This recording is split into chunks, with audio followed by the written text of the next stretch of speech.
Yes तो hello everyone, Rahul hair. आज हम निर्भया केस स्टडी के बारे में बात करने वाले हैं। भारत की राजधानी दिल्ली में 16 दिसंबर 2012 को दिल्ली के अंधेरी रातों में एक ऐसे वाकया का अंजाम दिया गया था जिसके बारे में सुनकर लोगों की रूह कांप उठती है और आंखों से आंसू आने लगते हैं। एक चलती बस में 23 साल की लड़की के साथ 6 दरिंदों ने हैवानियत की सारी हदें पार कर दी। हमें लगता है कि आप भी निर्भया केस के बारे में थोड़ा बहुत सुना पढ़ा होगा, मगर हम इस केस के आपको ऐसे बारीकियों के बारे में बताएंगे जिसके बारे में आपने ना ही सुना होगा और ना ही पढ़ा होगा। हम आपको ये भी बताएंगे कि निर्भया का छोड़ा गया दरिंदा इस वक्त कहाँ है और किस हाल में है। हम आपको निर्भया के एक नाबालिग बचे दरिंदे को 10,000 रुपया और सिलाई मशीन देने के बाद उसका क्या हुआ उस बारे में भी बताएंगे। तो आप लोग इस वीडियो में अंत तक बने रहें।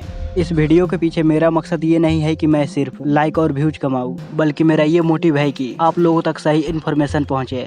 इस कहानी के लीड कैरेक्टर निर्भया की जन्म 10 जून 1990 को हुआ था दिल्ली में। वहाँ अपने 3 भाई बहनों में सबसे बड़ी थी और वहाँ परिवार की इकलौती बेटी भी थी। निर्भया के माता पिता बेटे बेटियों में बिना भेदभाव किए निर्भया को अच्छे से पढ़ाई। निर्भया बचपन से ही पढ़ाई में काफी ज्यादा तेज थी। वह हमेशा अपने परिवार की उम्मीदों पे खरा उतरती और हमेशा आगे बढ़ती रहती। आगे की पढ़ाई करते हुए वह मेडिकल फील्ड में आने की डिसीजन लेती है और फिजियोथेरेपी कोर्स में एडमिशन लेकर वहाँ काफी अच्छे नंबरों से फिजियोथेरेपी पास आउट होती है। जब यह घटना घटी थी उस वक्त निर्भया फिजियोथेरेपी के ही इंटर्नशिप कर रही थी। 16 दिसंबर 2012 को दिन रविवार छुट्टी होने की वजह से निर्भया अपने दोस्त अवनेंद्र प्रताप के साथ फिल्म देखने जाने की प्लानिंग करती है। अवनेंद्र प्रताप पांडे पेशे से एक सॉफ्टवेयर इंजीनियर हैं और वो उत्तर प्रदेश गोरखपुर के रहने वाले हैं। उस वक्त आमिर खान की फिल्म तलाश लगी हुई थी। फिल्म की काफी ज्यादा चर्चे थी, इसीलिए निर्भया अपने दोस्त के साथ फिल्म देखने जाने की प्लानिंग करती है। ये दोनों फिल्म देखने के लिए पब्लिक ट्रांसपोर्ट से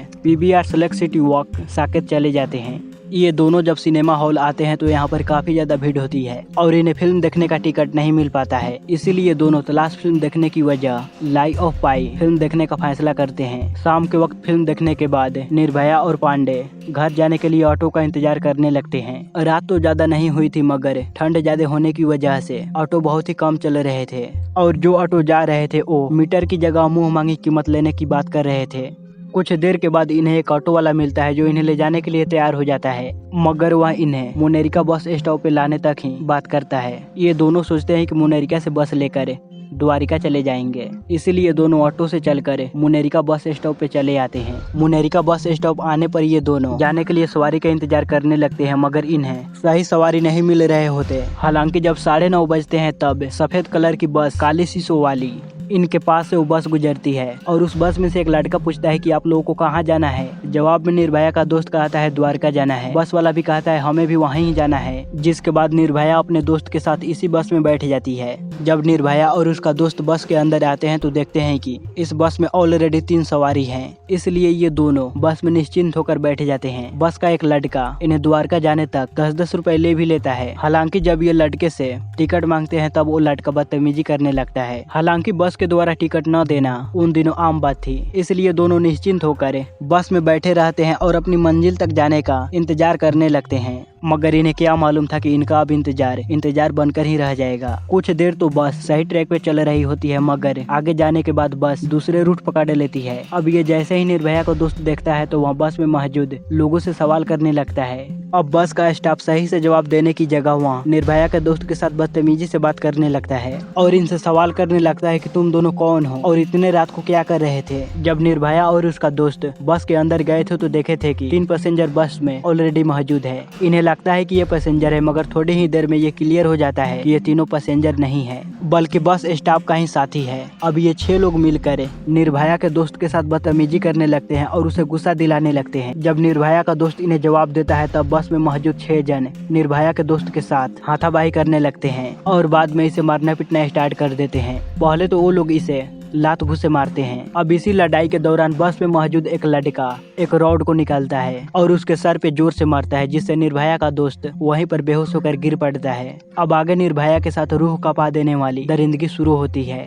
निर्भया के दोस्त को बेरहमी से मारने पीटने के बाद जब ये लोग देखते हैं कि ये लड़का बेहोश हो गया है, तब ये 6 जन मिलकर निर्भया को खींचकर बस के पिछले सीट पे ले जाते हैं। अब आगे जो कुछ भी निर्भया के साथ हो रहा होता है मैं उसे शब्दों में बयान नहीं कर सकता। अब बस चलती रहती है और निर्भया के साथ दरिंदगी का ये लोग अंजाम देते रहते हैं और ये वाकया करीबन 2 से ढाई घंटे तक चलते रहते हैं। इस बीच बस के पास से पुलिस की गाड़ियां भी गुजरती है। यहाँ तक कि बस कई बार पुलिस स्टेशन के पास से ही गुजरता है, मगर कोई भी पुलिस वाला बस को रुकाकर चेक चाक भी नहीं करता। और बस के अंदर मौजूद निर्भया को 6 दरिंदे बारी बारी कर नोचते रहते हैं। निर्भया का दोस्त सर पे चोट लगने की वजह से वहाँ बेहोश हो गया था। वहाँ अब निर्भया की मदद करने की हालत में नहीं था। 6 लोगों के साथ लड़ना एक लड़की के लिए मुमकिन नहीं है, मगर फिर भी निर्भया अपनी पूरी हिम्मत लगाकर इन दरिंदों से लड़ती है। और बाद में खुलासे के मुताबिक वहाँ 6 दरिंदों में से 3 दरिंदों को काफी दमदार पिटाई धुलाई की और कईयों को तो वहाँ काट कर बचने की कोशिश भी की, मगर अफसोस ऐसा हो नहीं पाया। जब ये 6 दरिंदों का मन भर जाता है तब ये लोग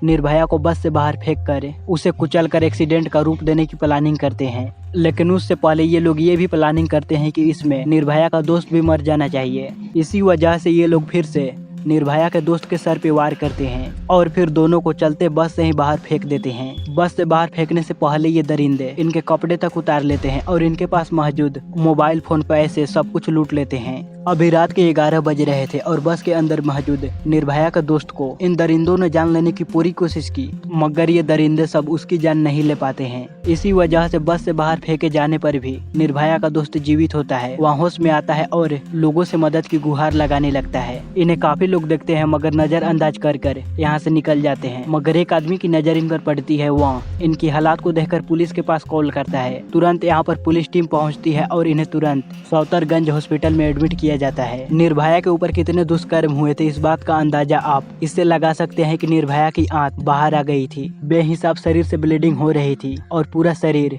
चूर चूर हो गया था और निर्भया के शरीर के अंदर लोहे की रॉड डाली गई थी। निर्भया की हालात को देखकर तत्काल ही इलाज शुरू कर दिया गया। हालात इतनी क्रिटिकल हो चुकी थी कि उन्हें तुरंत ही वेंटिलेटर की जरूरत थी। कुछ ही वक्त के बाद निर्भया के साथ हुई दरिंदगी के बारे में मीडिया को मालूम पड़ती है और मीडिया के जरिए इस बारे में पूरे देशों दुनिया को मालूम पड़ जाती है। और जब इस वाकया के बारे में लोगों को मालूम पड़ती है तो सारे लोग गुस्से से आग बबूले हो जाते हैं। लोग प्रशासन और सरकार के खिलाफ सड़कों पे उतरकर प्रदर्शन शुरू कर देते हैं। साथ ही साथ लोग जल्द से जल्द उन दरिंदों का गिरफ्तारी का भी मांग करने लगते हैं। देखते ही देखते ये विरोध प्रदर्शन आंदोलन का रूप ले लेता है और पूरे देश भर में निर्भया के समर्थन में प्रदर्शन होने शुरू हो जाते हैं। देश भर में लोग निर्भया के लिए दुआ भी कर रहे थे, मगर निर्भया की हालत अस्पताल में दिन प्रतिदिन बिगड़ती चली जाती है। यहाँ तक कि 16 दिसंबर 2012 से लेकर 19 दिसंबर 2012 तक निर्भया की एक के बाद एक 5 सर्जरी करनी पड़ती है। लाख कोशिशों के बावजूद भी निर्भया की हालत बिगड़ती चली जाती है।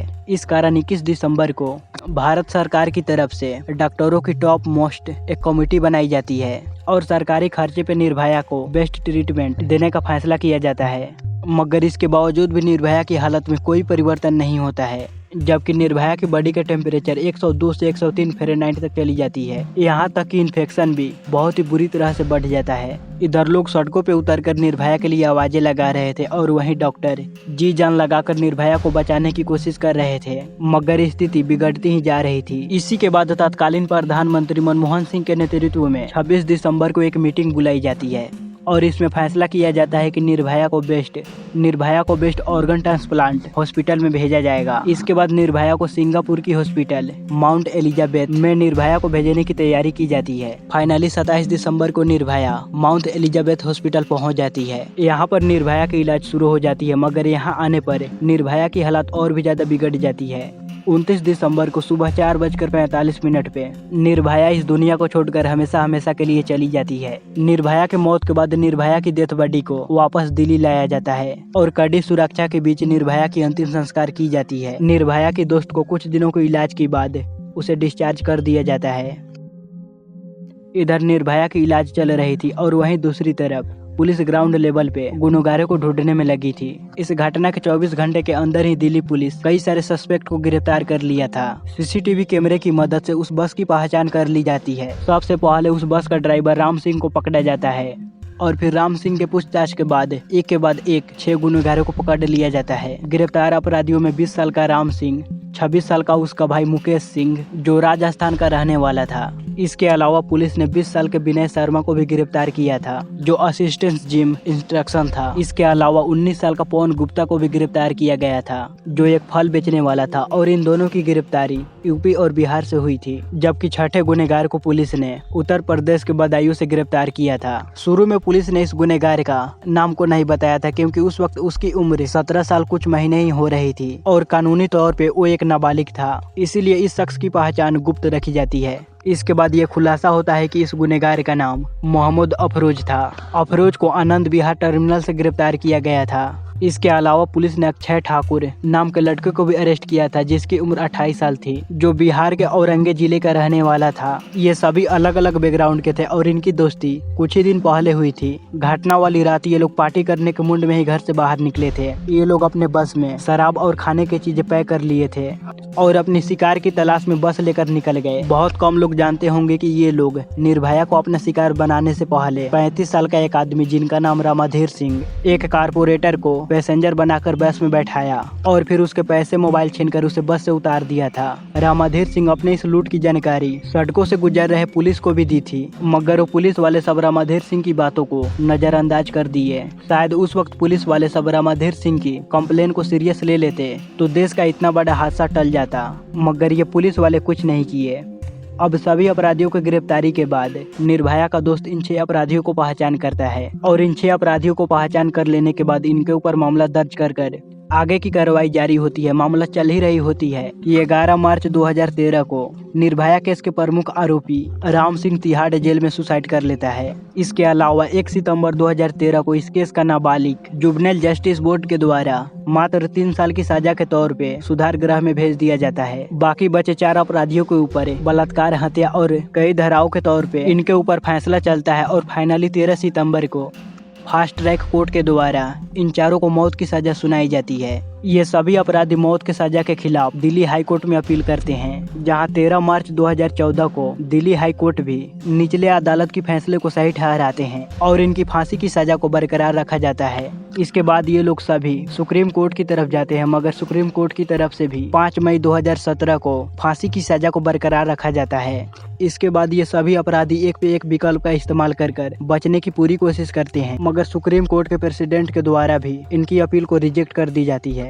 और फाइनली गुनहगारों के सभी दरवाजे बंद होने के बाद 20 मार्च 2020 को सुबह 5 बजे तिहाड़ जेल में फांसी दे दी जाती है। मेडिकल टीम के द्वारा सभी को सुबह 6 बजे मृत घोषित कर दिया जाता है। निर्भया के 4 अपराधियों को तो फांसी हो गई थी और एक ने तो खुद ही सुसाइड कर लिया था, मगर अभी तो एक जिंदा है, उसका क्या हुआ? थोड़ी देर पहले मैंने बताया कि इस केस का एक अपराधी अपना अंजाम देते वक्त नाबालिग था। इस वजह से उसे 3 साल की सजा हुई और उसे सुधार गृह भेज दिया गया। मीडिया रिपोर्ट के मुताबिक इस अपराधी का नाम मोहम्मद अफरोज था। 3 साल के बाद अफरोज को सुधार गृह से निकालकर बहुत ही गुप्त तरीके से एक नई जगह पर भेज दिया जाता है। मीडिया रिपोर्ट के मुताबिक अफरोज को अपनी नई सिरे से जिंदगी की शुरुआत करने के लिए गवर्नमेंट की तरफ से 10,000 रुपए और एक सिलाई मशीन दी जाती है, ताकि वहां काम कर अपनी रोजमर्रा की जिंदगी का गुजर बसर करे। फिलहाल इस वक्त अफरोज कहां पे रह रहा है, इस बारे में किसी को भी मालूम नहीं है, क्योंकि देश का कानून के मुताबिक नाबालिग अपराधी का सुरक्षा करना कानून की ही जिम्मेदारी है। एक दावा ये भी किया जाता है कि दिल्ली सरकार की तरफ से अफरोज को 10,000 रुपए और एक सिलाई मशीन दी थी, जबकि इसके पीछे का भी सच जानना जरूरी है। दरअसल juvenile justice care children act 2014 के मुताबिक जब भी कोई नाबालिग अपनी सजा पूरी कर बाहर आता है तो उसकी पुनर्वास की व्यवस्था करना सरकार की जिम्मेदारी है। ये कानून केंद्र सरकार के द्वारा ही बनाया गया है। यहाँ तक कि जब इंडिया सरकार के द्वारा इस कानून का संशोधन किया गया तब भी इस नियम को हटाया नहीं गया। इसलिए निर्भया के छठे बचे अपराधी को पुनर्वास की आर्थिक व्यवस्था के तौर पे 10,000 रुपए और एक सिलाई मशीन दी गई थी। हम यहाँ पर राजनीतिक नहीं, आपको सही जानकारी उपलब्ध करा रहे हैं। इस सच्चाई के बारे में जब लोगों को मालूम पड़ी, क्योंकि कथित तौर पे निर्भया को सबसे ज्यादा पीड़ा इसी अपराधी ने दिया था और इसे ही जिंदा छोड़ दिया गया। एक और बात, आप इस केस को निर्भया नाम से जानते होंगे, मगर कई महीनों तक निर्भया के असली नाम के बारे में किसी को भी मालूम नहीं था। इसकी वजह ये थी कि भारतीय कानून के मुताबिक बलात्कार पीड़िता की असल पहचान जाहिर करना एक गैर कानूनी था। इसलिए मीडिया वालों ने निर्भया और दामिनी जैसे नाम रखे, मगर कानून में ये भी दर्ज है कि अगर पीड़िता की माता पिता चाहे तो उनके रियल नाम को पब्लिकली बता सकते हैं। इसी कानून का हवाला देते हुए निर्भया के परिवार वाले सब मीडिया के सामने बयान दिए कि मेरी बेटी ने कुछ ऐसा नहीं किया है जिससे उसकी पहचान को छुपाया जाए, बल्कि हमारी बेटी ने जिस बहादुरी से उन दरिंदों का मुकाबला किया उस पर तो हमें गर्व है। फिर निर्भया के पिता ने मीडिया वालों से आगे बात करते हुए अपनी बेटी का रियल नाम बताया था और हमारी कहानी की लीड निर्भया की नाम ज्योति सिंह था। और हम सब कामना करते हैं कि ज्योति की आत्मा को शांति मिले। इसी के साथ ये स्टोरी यहीं पे खत्म होती है। गाइज, देश में बलात्कार के मामलों को कम करने के लिए सरकार को क्या कदम उठानी चाहिए, आप हमें कमेंट बॉक्स में जरूर बताइए। अगर आप ऐसे ही इन्फॉर्मेशनल वीडियो को देखना चाहते हैं तो इस चैनल को जरूर सब्सक्राइब कीजिएगा और अपने दोस्तों को पास भी शेयर कीजिएगा। मिलते हैं अगले वीडियो में।